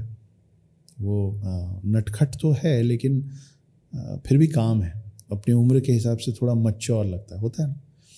और कई बार ऐसे भी लोग मिलते हैं जो अभी 2 तारीख की बात है, दिल्ली की, मैं किसी सभा में था, वहाँ लगभग 55-60 साल के एक बुज़ुर्ग मुझसे मिले। उन्होंने मेरा फर्स्ट पार्ट पढ़ा हुआ था हिंदी में, द हिडन हिंदू का हिंदी। तो वो मेरे पास आए और बोले कि आप कभी ऐसे चिरंजीवी से मिले हैं जिसकी उम्र ना बढ़ती हो? तो मैं बोला नहीं साहब। तो अगर आप मिलेंगे तो क्या करेंगे? मैं बोला मैं उनसे समझने की कोशिश करूँगा कि उनको अकेले जीवन व्यापन करना कैसा लगता है, क्योंकि बाकी सब तो चले गए होंगे। तो बोले मैं आपको एक ऐसे शख्स से मिलवा सकता हूँ। 60 साल का व्यक्ति ये बात कर रहा है, ठीक है। तो मैंने बोला कैसे? बोले आपके सामने खड़ा है, मेरी उम्र 90 साल की, आपको लग रहा है कि मैं 90 साल का? ये बहुत ही बचकानी बात थी। ये मतलब ये विश्वास करने लायक नहीं। ये झूठ बात थी। हाँ। तो 60-65 साल का एक व्यक्ति अगर 40 साल के एक व्यक्ति को इतना बेवकूफ़ समझ रहा है, तो उससे आप उसके सोल के एज का आकलन कर सकते हैं। तो मेरा मानना है कि अगर फॉर एग्ज़ाम्पल 1000 साल सोल की एज है, और उसमें हम या तो 100 बार हम 10 बार 100 साल की उम्र जीते हैं, या 20 बार 50-50 साल की, इसका कोई मापदंड नहीं है। मतलब कोई पैदा होके एक साल में भी मर सकता है और कोई 104 साल भी जी सकता है, यू नेवर नो दैट। कुल मिला के तो क्या होता है कि सो वो एक्यूमुलेटेड विजडम जो है सोल की, बट वो एक्सपीरियंसेस तो उस बॉडी से आते हैं ना। जब मान लीजिए कोई 100 साल जिया है तो वो जो विजडम है वो एक्यूमुलेट होती है जी। और जो मान लीजिए 1 साल में मर गया या 2 साल में उसके मर पास गया तो कुछ है ही नहीं। उसके पास कुछ एक्सपीरियंस। जैसे मैं आपको उदाहरण के तौर पे बताता हूँ, ये हम हमारे घर में बैठ के आपस में भी बड़े खुले तौर पे बात कर लेते हैं। हमारे घर का माहौल बहुत खूबसूरत है, टच वुड। मेरे फादर अगर किसी से नाराज़ हो जाते हैं ना, तो उस व्यक्ति को उनके जीवन में अगला मौका नहीं मिलता। जैसे छोटे बच्चे नहीं होते, मैं गुस्सा हो गया तुमसे, नहीं करूँगा बात। वहीं पे जो मेरा छोटा भाई है ना, वो कितनी भी किसी की भी कितनी भी बड़ी गलती को माफ़ करने का मादा रखता है। ये हो गया ना, जाने दो, वो उसको पकड़ के नहीं बैठता। मैं इन दोनों के बीच में हूँ कहीं, कि मैं माफ़ तो कर चुका हूँ पर फिर भी यहाँ बैठ के मैं आपसे उन चीज़ों पे बात कर रहा हूँ। तो वो बोलते हैं ना, फॉरगिव एंड फॉरगेट। तो maybe I have forgiven but I am not forgetting, maybe I have not forgiven. My father neither can forgive nor can forget, and my younger brother can actually forgive and forget. तो ये वो मुझसे 4 साल छोटा है, मेरे पिता मुझसे बहुत साल बड़े हैं, लेकिन ये सब चीज़ जो है ना, ये उम्र से नहीं, ये सोल की उम्र से होता होगा। इसलिए मैं कह रहा हूँ कि वो इस जीवन काल में मेरे पिता हैं, मगर उनके सोल की जो उम्र है वो मेरे छोटे भाई के सोल की उम्र से कम है। तो मेरे छोटे भाई को मेरे पिता के पहले मोक्ष की प्राप्ति हो जाएगी, वो आगे चल रहा है। क्योंकि ये गाड़ियों वाली बात है ना, कि आप कितनी भी तेज़ चला लें, आपके आगे एक गाड़ी चलती रहेगी। रोड पे कोई रेस तो हो नहीं सकती, ये वैसी वाली बात। तो हम उसके बारे में बात कर रहे थे कि जो कैसे आपको ये पहला ब्रेक मिला जी, शादी के बाद सब कुछ हुआ, आप पूरा श्रेय उनको देते हैं। बिल्कुल। और जब ये आपके ये कहानी जब मटेरियलाइज हुई, क्योंकि कहीं ना कहीं ये होता है कि लिखना तो यहाँ से शुरू किया था, इसको बोल रहे हैं कि और दिखाओ, है तो मेरी ये ना, मतलब अंदर से तो ये आई है। जब तक ये नहीं होगी तो तृप्ति नहीं होती है जी। तो जब वो तृप्ति हुई तब वो उसकी क्या कहानी है कि यार अब सफल हो गया, मतलब अब मैं और लिख सकता हूँ, थोड़ा जो माइंड स्पेस है जी वो थोड़ा ठीक हो गया है अब। नहीं तो मुझे लगता है कि मैं मल्टीटास्किंग में ठीक ठाक हूँ। तो जब मैं इस कहानी पे काम कर रहा था तो इसके पैरेलल भी और कहानियों पे मैं काम शुरू कर चुका था, क्योंकि समझ में आ गया था कि एक कहानी लेके भटकोगे तो गुप्ता जी कुछ नहीं होने वाला तुम्हारा। तो पैरेलली और कहानियों पे काम चल रहा था मेरा। ये मेरे लिए सबसे बड़ी चीज़ थी और बहुत मान सम्मान से इसके विजुअल राइट्स मुझसे लिए गए हैं। जो भी मेरे मुंह से निकला उसका मान रखा गया कि मैं इतना चाहता हूँ तो उतना दिया गया। और सब लोगों से मुलाकात हुई। तो किस से, मतलब धोनी से भी बात हुई? जी, मैं मिला हूँ उनसे। अच्छा। मैं तो इस पुस्तक के बारे में भी बात की? जी, लगातार 2 दिन तक हम बैठ के सिर्फ इस कहानी पे डिस्कस कर रहे थे। अच्छा। मैं उनके साथ काफ़ी वक्त बिता चुका हूँ। अच्छा। और मैं आपको एक बहुत इंटरेस्टिंग बात बताता हूँ। इनफैक्ट सेकेंड पार्ट को अपनी फर्स्ट पार्ट में भी शायद है, एक्नॉलेजमेंट पढ़ेंगे तो उसमें उनका जिक्र है। मैं अब फिल्म इंडस्ट्री में हूँ आर्यन जी, उसके कारण मेरी मुलाकात बहुत सारे प्रोड्यूसर्स, डायरेक्टर्स और बहुत सारे एक्टर्स से होती है ना। ज़्यादातर लोगों के 2 चेहरे, वो कैमरे के सामने। एक कहावत है कि नेवर, हाँ, ये जब आप देखते हैं ना असलियत में, मतलब बहुत लोगों से मिलने के बाद पता चलता है कि जब कैमरा ऑन होता है ना, उनका मतलब अलग ही जी, और आप चेहरा निकल के आता है। आप कई लोगों से मिलकर डिसअपॉइंट हो जाएंगे। हाँ, कि यार मैं तो इनको ऐसे सोचता था पर ये तो ऐसे। गलत सही वाली बात नहीं है, लेकिन वो जितने मतलब आपको, हम जैसे मतलब छोटे शहरों से आते तो थोड़ा शौक लगता है कि यार दिल ऐसे टूट कैसे जाता हो है सकते हो यार, कि मतलब कैमरे के आगे कुछ और थे और मतलब उसको बंद होते ही थोड़ा और मतलब चेंज हो जाता है। तो वो एक कहावत है कि never meet your heroes closely because you will be disappointed, you will be hurt. तो दोगले चेहरों पे बात नहीं करते हैं। नहीं, मैं उधर नहीं जा रहा हूँ। मैं ये नहीं कह रहा हूँ कि वो दोगले लेकिन हैं। जो असली हैं उनके जी। ऊपर? तो नहीं, क्या है ना कि आपको रोशनी की इज्जत तभी होती है जब आपको अंधेरे की समझ हो। आपको भगवान पे भरोसा, आस्था तब बढ़ती है जब आपको भूत से डर लगता है ना। तो इसलिए बोलना ज़रूरी कि हर कोई on the camera end of the camera एक जैसा नहीं होता है। माही भाई उन बहुत रेयर लोगों में से हैं, और ये मेरा पर्सनल एक्सपीरियंस, अपना तजुर्बा बता रहा हूँ मैं आपसे। वो उतने ही सौम्य व्यक्ति हैं और वो आपको तुरंत कंफर्टेबल करेंगे। उनको मालूम है कि उनके आसपास के ऑरा में कोई भी प्रेशर फील करेगा, स्टार स्टक फील करेगा, नर्वस होगा। मैं उनके साथ जो भी वक्त बिताया हूँ, वो बिल्कुल वो शख्स वैसा ही है जैसा वो कैमरे पे। कोई शूशा नहीं। मतलब मैं ऐसे भी लोगों से मिला हूँ कि वो आपको अपने घर बुलाएं या अपने ऑफिस बुलाएं और 2 पानी की बोतल आई है, उनकी कोई और ही पानी की बोतल आई है, ऐसी बोतल जो मैंने कभी देखी भी नहीं है। लेकिन आपके पास जो पानी की बोतल आई है वो एक नॉर्मल पानी की बोतल आई है। बात बड़ी छोटी सी है, और वो जानबूझ के आपको कुछ तिरस्कृत करने या कुछ नीचा दिखाने की कोशिश नहीं कर रहे हैं। पर आपको ये समझ में आ रहा है कि ये वो पानी है जो मैं पीने लायक नहीं हूँ। आप समझ रहे हैं? क्योंकि अगर वो पानी मैं पीने लायक होता तो यहाँ दोनों जगह सेम बॉटल रखी होती। हमारी सेम ही है। हमारी सेम है। वहीं पे फिर मैं एक शख्स से मिलता हूँ, मिस्टर महेंद्र सिंह धोनी। जो चाय आई, जो सब पिए, उनका जो स्टाफ जो चाय पिया, मैं भी उनके लिए उनको सर्विस प्रोवाइड करने गया था। मैं जो चाय पिया, उनकी टीम ने जो चाय पी, वो वही चाय पिए। बाहर से समोसे आए थे। होता है ना कि यार थोड़ी ना बाहर का समोसा खाएगा बंदा, आराम से बैठ के वो हमारे साथ वही समोसा खाए, ये चटनी और दो। एक दिन बाहर से कुछ पुलाव वगैरह आया जो सबके लिए आया, उन्होंने वही खाया साथ बैठ के। कई ऐसे भी होते हैं कि आप लोग खाइए, हम आते हैं, तो वो अंदर जाएंगे, अलग से कुछ खाएंगे। आपको ऐसा, अगर आप इस दुनिया से बाहर के इंसान हैं और आपको पता नहीं है कि महेंद्र सिंह धोनी कौन है, और वो आपके सामने बैठे होंगे ना, तो आपको उनके चले जाने तक पता नहीं चलेगा कि ये आम आदमी नहीं है। आपको लगेगा ये तो is just a man, just a normal.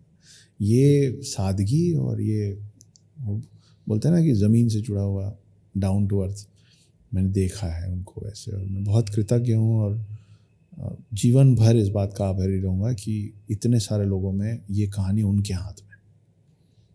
तो उन्होंने जब पढ़ी होगी, आपकी बात हुई होगी, डिस्कशन हुआ होगा, आपको क्या लगा? मतलब उनकी रीडिंग और उनका मतलब उनको क्यों पसंद आई है? नहीं, वो फाइनल तो हो चुका था। अच्छा। पसंद और नापसंद उनकी इस मामले में है नहीं। अच्छा। इसलिए नहीं है क्योंकि वो जो कंपनी है धोनी एंटरटेनमेंट, वो साक्षी धोनी जी की है। तो उन्होंने मेरे साथ जूम कॉल पे कहानी सुनी थी, उसके पहले उनकी टीम ने सुनी थी, उन्होंने फाइनल कर लिया था। ऐसा नहीं कि वो माही जी ने सुना और उसके बाद उन्होंने बोला कि ठीक है करते हैं। नहीं वो हो चुका था बिल्कुल। पर उनको ये बताना था कि देखो साहब, आप घर पे एक पौधा भी खरीद के लाते हैं तो आप पूरे घर वालों को दिखाते हैं ना कि मैंने ये खरीदा है। तो बस वो चल रहा था। तो उन्होंने सुना, उनके कुछ थोड़े बहुत सवाल थे जो कि जेन्युइन सवाल थे, क्योंकि वो सेकंड पार्ट तक मैंने सुना था, थर्ड पार्ट सुनाना बचा था।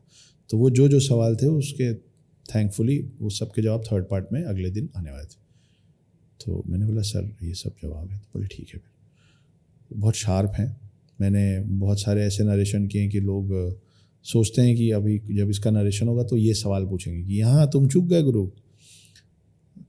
लेकिन जब मेरा नरेशन ख़त्म होता है तो वो ऐसे हो जाते हैं, यार वो एक पॉइंट था, सोचे थे, लेकिन तुमने आगे बोला तो आगे का पॉइंट याद आ गया तो पीछे का भूल गए। Is a very sharp man. उन्होंने कहीं नोट नहीं किया था, खट बुलेट पॉइंट्स 8-9 फेंके थे मेरे ऊपर, बिना पॉइंट नोट किए हुए। कहीं नोट किए, जबकि 3-4 घंटे के नरेशन के बाद। बोले वहाँ आपने ये बोला था तो ये कैसे हो गया, तो ये वहाँ था तो वो वहाँ कैसे पहुँच गया, ये यहाँ पे गड़बड़ हुआ है। वो बड़े जेन्युइन क्वेश्चंस थे। ऐसा नहीं कि वो ध्यान से नहीं सुने। तो मैं बोला नहीं सर मैंने ऐसा बोला था, आपने सुना नहीं, ऐसा एक बार भी नहीं हुआ। Very bang on questions. लेकिन 6 साल लगा के जब आप एक कहानी लिखते हैं तो आप उन चीज़ों को सॉर्ट आउट कर चुके होते। तो थैंकफुली मेरे पास सब जवाब था। तो एवरीबडी वाज सैटिस्फाइड। बहुत ही सुखद अनुभव रहा है उनसे मिलने का। I am looking forward to meet him again. और लोगों के जैसे इंडस्ट्री में, जैसे आपने बताया जी, और ऐसे मतलब जो लोग मिले होंगे जिनसे मतलब आपका कनेक्शन जो है ना जी। कि मतलब हाँ ये बंदा मतलब जेन्युइन है, उसके कोई अगर बता सके किसी का कि यार जिनसे मिलके ना मतलब दिल खुश होता है कई लोगों से, जैसा मेरा अभी आपसे मिलके हो गया पक्का हो रहा है ना? हाँ मतलब मैं तो ये कहूँगा कि आप one of the best persons who have come on this show, मतलब इतने जेन्युइन व्यक्ति मिलना। अब देखिए शायद ऐसा है कि मेरे पास एक सवाल भी नहीं था जी, पूछने के लिए हाँ। पहले, और अभी लेकिन अभी चलता चल जा रहा है। तो इसलिए मतलब कुछ लोग होते हैं जिनसे आप कि, और वो बॉलीवुड में क्या मतलब हर फील्ड में ऐसा होता ही है ना कि कहीं पे भी जाते हैं तो लोग हैं। तो ऐसे कोई लोग जो फेमस भी हैं और जेन्युइन भी हैं। रिसेंटली आदि पुरुष की बहुत बात चल रही है और मेरी अभी ओम जी से और मनोज भाई से मुलाकात हुई थी। बहुत ही क्षणिक थी, बहुत ही छोटी थी, पर मैं उन दोनों को पहले से जानता हूँ। आप इस किताब का लास्ट पेज देखेंगे, हाँ बैक कवर पेज नीचे आपको लास्ट मनोज, लाइन हाँ। जी। तो बहुत मिलनसार लोग हैं और बहुत ही जेन्युइन हैं ओम जी। मैं कई बार उनसे मिला हूँ और तानाजी रिलीज़ होने के पहले मेरी उनसे पहली बार मुलाकात हुई थी। तानाजी रिलीज़ होने में 20 दिन बचा था, किसी को नहीं मालूम था ये फिल्म अच्छी होगी बुरी होगी। वो एक व्यक्ति है जो उस दिन तानाजी रिलीज़ होने के पहले जैसे मुझसे मिला था, वो अभी आदि पुरुष रिलीज़ होने के पहले भी मुझसे वैसे ही मिला है। उनमें कोई परिवर्तन नहीं आया स्वभाव में। तानाजी रिलीज़ के बाद भी मैं मिला, वो तानाजी 280-90 करोड़ रुपए कमाई थी, तो एक बार तो चढ़ ही जाता है ना। तो उनमें मैंने वो चढ़ते हुए नहीं देखा। उसके बाद तानाजी के रिलीज़ होने के लगभग 1.5 साल बाद मेरी उनसे फिर मुलाकात हुई, वो उतने ही प्यार से मिले। और अभी 5-6 दिन पहले मेरी उनसे फिर से मुलाकात हुई, और इस बार जब मुलाकात हुई तो मनोज भाई भी थे। तो हम 3-4 लोग एक साथ काफ़ी देर, आधे पौन घंटे बैठ के, वो बहुत जेन्युइन व्यक्ति हैं। और आदि पुरुष जो फिल्म है, अभी बहुत क्रिटिसिज्म आदि पुरुष फिल्म के आसपास हुआ। आपके माध्यम से दर्शकों को, ये मैं अपनी तरफ से बोल रहा हूँ, आपका सवाल नहीं है, हम इस बात को तो क्रिटिसाइज़ कर रहे हैं कि ऐसा बना दिया वैसा बना दिया, राम को मूंछ दे दिया, लक्ष्मण को चमड़ा पहना दिया। आप उसके मूल पे जाइए कृपया, क्योंकि ये जितने लोग ये कर रहे हैं ना, वो कोई और समुदाय के नहीं, वो आप ही हैं। सबसे ज़्यादा प्रॉब्लम इस पूरी बात से हिंदुओं को ही हो गया है ना। तो मैं उनके फेवर में, और इसलिए नहीं क्योंकि ओम राउत मेरे परिचित हैं, मगर मैं ओम राउत को नहीं जानता होता तो भी मैं अभी इस समय यही बोलता होता कि पिछले 30-35 साल में किसी ने रामायण बनाने की कोशिश नहीं की ना। आपको कोशिश को सराहना देने की ज़रूरत है। आप भूल जाइए इस बात को कि वो अच्छी बनी कि बुरी बनी। आपके घर में कोई बच्चा मेहनत करके एग्ज़ाम देता है, एग्ज़ाम में नंबर कम आ जाता है तो आप उसको डांटने लग जाते हैं। आप बोलते कोई बात नहीं बेटा, हमने देखा है मेहनत करते, कम से कम तुमने कोशिश तो की। और इतनी बड़ी कोशिश है। आपको ये समझना पड़ेगा कि 500 करोड़ रुपए लगाने वाले भूषण कुमार, 3 साल अपने जीवन का लगाने वाले ओम राउत, अगर आप उनको इस तरीके से लैश करेंगे तो आने वाले समय में अनगिनत ऐसी कहानियाँ जो कोई नहीं कहेगा।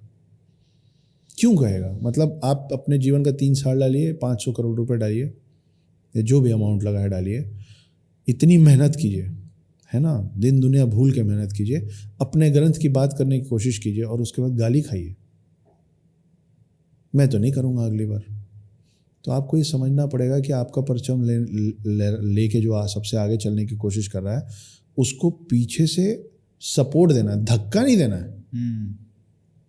तो वो फिल्म अच्छी बनी है बुरी बनी, उसमें क्या अच्छा है क्या बुरा है, उसको वो तो साइड में अभी किसी को पता ही नहीं है। कहानी तो वो कहानी जिसके बारे में आप पढ़ते आए हैं, फिर रामानंद सागर साहब ने दिखाया तो आपने उसको देखा कि राम एक अच्छे बेटे थे, वो वनवास पे गए, उनकी पत्नी एक अच्छी पत्नी थी, वो साथ में गई, उनका भाई एक अच्छा भाई था, वो भी साथ में गया। रावण आया, साधु का भेष लिया, सीता का हरण किया, उसको ले गया, वानर सेना बनाए, राम सेतु बनाए, वहाँ गए, और मर्यादा पुरुषोत्तम राम ने जो सही था वो किया। ये कहानी जब तक सही है ना, इससे हमको फ़र्क नहीं पड़ना चाहिए कि उस कहानी को किस तौर पे कहा जा रहा है, क्योंकि मूल ये है कि कहानी कही जानी चाहिए।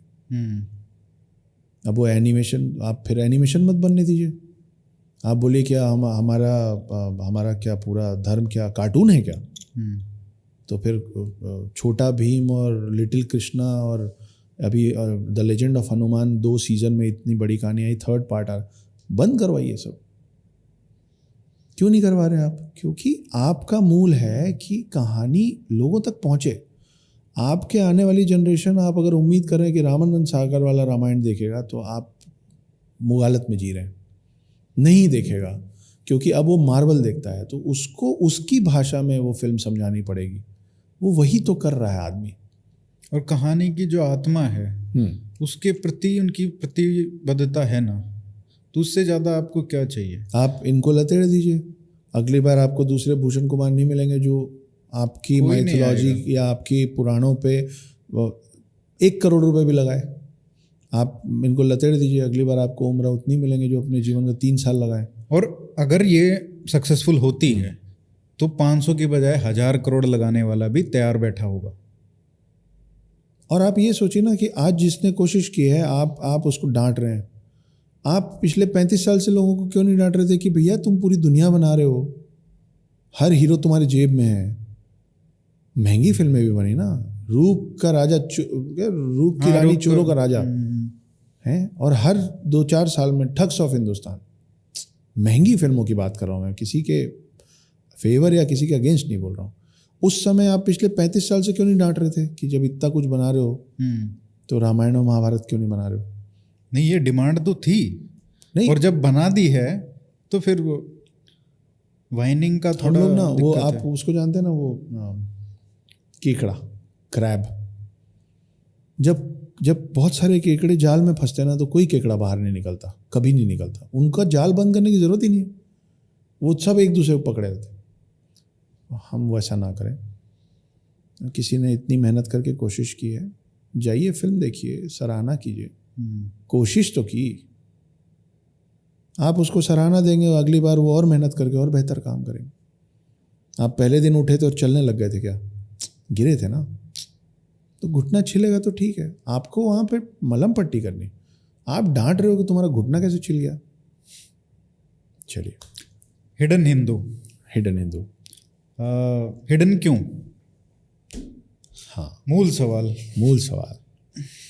तो कहानी बहुत शॉर्ट में 2 लाइन में अगर आपके सुनने वालों को इंट्रीग करने की मैं कोशिश करूं तो वो ये है कि एक अघोरी की वेशभूषा में एक आदमी पकड़ में आया 2020 में, जो ये कह रहा है कि मेरी उम्र बढ़ती नहीं है और मैं मरता नहीं हूँ, और मैं सत्युग से देवभूमि भारत में हूँ, पकड़ में आया हूँ अब। तो मैं रामायण का मैं 4 युग जी चुका हूँ, मैं रामायण का हिस्सा भी था और महाभारत का भी। मैं राम से भी मिला और कृष्ण से भी, और मैं वो 8वां चिरंजीवी हूँ जो इतिहास के पन्नों में अब तक छुपा हुआ था, हिडन, जिसके बारे में अभी तक दुनिया को पता नहीं है। और मैं ढूंढ रहा हूँ उन 7 चिरंजीवियों को जो हैं तो चिरंजीवी, अमर, पर पता नहीं कहाँ है, हिडन। तो मैं ढूंढ रहा हूँ 7 हिडन इमॉर्टल्स को, और मैं खुद एक इमॉर्टल हूँ, 8वां, who was hidden till now. इसलिए नाम है द हिडन हिंदू। हिंदू क्यों? हिंदू क्यों का 2 जवाब है। एक तो क्योंकि मैं हिंदू हूँ, मेरे को मेरे ही कल्चर की समझ थी, तो जब आपको जिसके बारे में थोड़ा बहुत पता होगा आप उसी के बारे में बात कर पाएंगे। दूसरा, ये जब बोल रहा है कि मैं 4 युग जी चुका हूँ, तो युगों का जो डिवीज़न है वो हिंदू पद्धति से है ना, सतयुग, त्रेता युग, द्वापर युग, कलयुग। और युगों का जो डिवीज़न है वो किस बेसिस पे है? वो दशावतार के बेसिस पे है, कि पहले सतयुग आता है क्योंकि 4 अवतार थे, फिर त्रेता युग आता है क्योंकि 3 थे, फिर द्वापर आता है क्योंकि 2 थे, और अब कलयुग। ये जो 7 चिरंजीवी हैं जिनका नाम है परशुराम, हनुमान जी, अश्वत्थामा, वेद व्यास, कृपाचार्य, राजा बलि और विभीषण, ये सब हिंदू ग्रंथों से निकले हुए हैं, इसलिए हिंदू। ये पहला जवाब है। और दूसरा जवाब ये है कि भारतवंश में रहने वाला हर शख्स हमसे अछूता, कोई शख्स हमसे अछूता नहीं रह सकता। और उस पर मैंने एक कविता लिखी थी जो कुछ लोगों को बहुत पसंद आई। वो है कि मतलब हम कितने हैं इस धरती पे, इस मिट्टी पे, भारतवंश में। वो ये है कि रुद्राक्ष की माला में भी मैं हूँ, कृपाण, कटार और भाला में भी मैं हूँ, श्वेत भी हूँ और शुद्ध भी मैं हूँ, विरुद्ध हो मेरे तो युद्ध भी मैं हूँ, इतिहास में बहा आंसू और खून भी मैं हूँ, अब जो कह के मिलेगा वो सुकून भी मैं हूँ, कि इस धरती का मैं केंद्र बिंदु हूँ, प्रणाम। मैं हिंदू हूँ। चिता की अग्नि, गंगा का पानी, कब्र की मिट्टी और लोबान भी मैं हूँ। पीर फ़कीर अली वली, सियावर राम का हनुमान भी मैं हूँ। भोला हूँ सरल भी, तुम्हारा मित्र भी मैं हूँ। घोल भी दूँ तुमको और घुल भी जाऊँ तुम में, कुछ ऐसा चरित्र भी मैं हूँ। इस धरती का मैं केंद्र बिंदु हूँ। प्रणाम, मैं हिंदू हूँ। प्रणाम का भाव भी मैं हूँ, आक्रमण का घाव भी मैं हूँ। सहनशील, स्थिर और शांत भी मैं हूँ। देवभूमि भारत का हर प्रांत भी मैं हूँ। शक्ति, भक्ति और ना थकती क्रांति भी मैं हूँ। तूफान हूँ और तूफान से पहले की शांति भी मैं हूँ। इस धरती का मैं केंद्र बिंदु हूँ। प्रणाम, मैं हिंदू। शानदार। तो इसलिए द हिडन हिंदू। आखिरी में, जी क्योंकि आप छत्तीसगढ़ से आते हैं और छत्तीसगढ़ के बारे में जी या वहाँ के परंपराओं के बारे में जी बहुत सारे लोगों को पता नहीं है बाहर, क्योंकि वो डिस्कशन में नहीं आता, नेशनल डिस्कोर्स में कम चर्चा होती है। जी। छत्तीसगढ़ के बारे में कुछ बताइए जो लोगों को नहीं पता है, उसकी संस्कृति के बारे में नहीं पता है। अलग अलग जगह का रीजनल लैंग्वेज अलग अलग होता है, और रीजनल लैंग्वेज जिस जगह का जहाँ जो होता है ना, उसके हिसाब से उनकी हिंदी की टोन बनती है। जैसे आप बिहार में जाएंगे ना तो ऐसा लगेगा कि लोग गा गा के बात कर रहे हैं। काय जी, काय करते हो, ऐसे बात करते हैं ना। आप यूपी में आएंगे तो लखनऊ साइड तो फिर भी थोड़ा ज़्यादा तहजीब वाला मामला है, लेकिन ओवरऑल लखनऊ में बिहार से थोड़ा सा डिफरेंट है, लेकिन उनकी जो ब्रिज बोली है उसमें बड़ी मिठास है। का हो, है ना, अरे कहाँ कर रहे हो भाई, है ना, ऐसा ही है। हाँ बिल्कुल। अरे इधर आओ, इधर आओ, इधर आओ, कहाँ कहाँ, ऐसी बात करते हैं। बिल्कुल। वहीं पे आप महाराष्ट्र आएंगे, प्यार बहुत है, लेकिन उनकी बोली में थोड़ा सा कड़कपन है, थोड़ा सा स्ट्रिक्ट, क्योंकि वो कोली समाज और तो देर स्ट्रॉन्ग पीपल, एंड वो देशभक्त भी ज़्यादा हैं और खून में उबाल ज़्यादा रहता है। तो अलग अलग जगह, पंजाब आप जाएंगे तो पंजाब में बड़े भारी आवाज़ में आपको मिलेगा, लेकिन ओ वीरा की हाल चाल। तो अगर आपको समझ नहीं आएगा तो आपको लगेगा ये पक्का मेरे को मारने वाला है। लेकिन जब आपको समझ में आएगा तो आपको ये पता चलेगा कितना प्यार है। तो छत्तीसगढ़ की जो बोली है ना, वो बिहार और मध्य प्रदेश के आसपास ज़्यादा है। मध्य प्रदेश के आसपास कम, बिहार यूपी के साइड ज़्यादा है, क्योंकि उसके बॉर्डर वहाँ से लगे हुए। हमारे साइड में बहुत, मतलब आप मिलेंगे तो आपको लगेगा कि बहुत भोले लोग हैं, बहुत ज़्यादा भोले लोग हैं भी, ज़्यादातर लोग, सब नहीं। तो मैं जिस गांव में पैदा हुआ हूँ, बड़ा हुआ हूँ, उस तरफ में रीजनल लैंग्वेज में ये 4-6 लाइन चलती थी स्कूलों के बारे में। वो कुछ ऐसी है कि छोटे छोटे गांव में खोल दें स्कूल जी, 5 ठो कक्षाएँ, 1 ठो गुरु जी, वही है हेडमास्टर और वही है चपरासी, ऐसा स्कूल में शिक्षक लाए फांसी। जे दिन बच्चा मनाए वो दिन शिक्षक मन नहीं आए, ये वहीं का लैंग्वेज है। जे दिन बच्चा मनाए वो दिन शिक्षक मन नहीं आया, जे दिन शिक्षक मनाए वो दिन बच्चा मन नहीं आया, और जो दिन दोनों आए वो दिन छुट्टी। तो हमारी परवरिश और पढ़ाई शुरुआत में कुछ इसी टाइप की हुई है कि गए तो गए, नहीं गए तो कोई बात नहीं।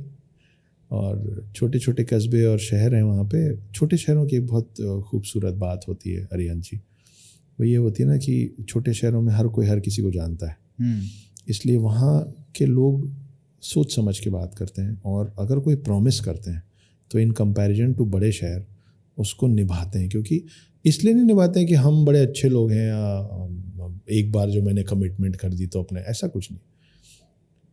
वहाँ पे छवि बहुत जल्दी क्रिएट होती है। छोटा सा है ना, आप बी हाइव देखें, वो मधुमक्खी का छत्ता, उसमें एक मधुमक्खी को टच करेंगे ना तो एक पूरा ऐसे लहर जाती है, उस पूरे छत्ते पे एक लहर जाती है ना। तो आप वहाँ पे छोटे शहर में अगर कुछ बोल देंगे कि मैं ऐसा कर दूँगा, मतलब 4 लोग बैठेंगे और एक को किसी को पैसा देना है, और वो 4 लोग बोलेंगे कि बताओ भाई, और वो झगड़ा करने नहीं बैठे हैं, वो मध्यस्थता करने बैठे हैं कि कब दोगे। तो अगर मैंने कह दिया कि मैं 4 इंस्टॉलमेंट में दूंगा, पहला इंस्टॉलमेंट आज से 2 महीने बाद दूंगा, अच्छा ठीक, फिर कोई पेपर वर्क नहीं होता, कुछ नहीं होता, अच्छा ठीक है।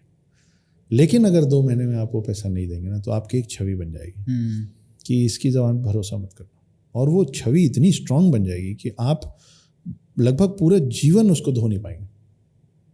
इसलिए छोटे शहर के लोग जब बड़े शहर पहुंचते हैं ना, तो वो उस चीज़ को अपने साथ लेके आते हैं। ये आपका क्रेडिट स्कोर है?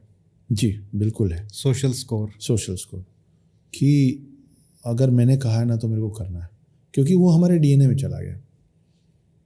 तो फिर वो संबंधों में भी लागू हो जाता है कि अगर हमने एक बार संबंध जोड़ लिया है और हम बेहद ना खुश हैं, पर हम चलते रहेंगे, क्योंकि जिस रोज़ संबंध जोड़ा था उस रोज़ तो यही बात हुई थी ना कि ये संबंध ताउम्र निभाएंगे, जीवन पर्यंत चलेगा, you know, I will stand by your side life long.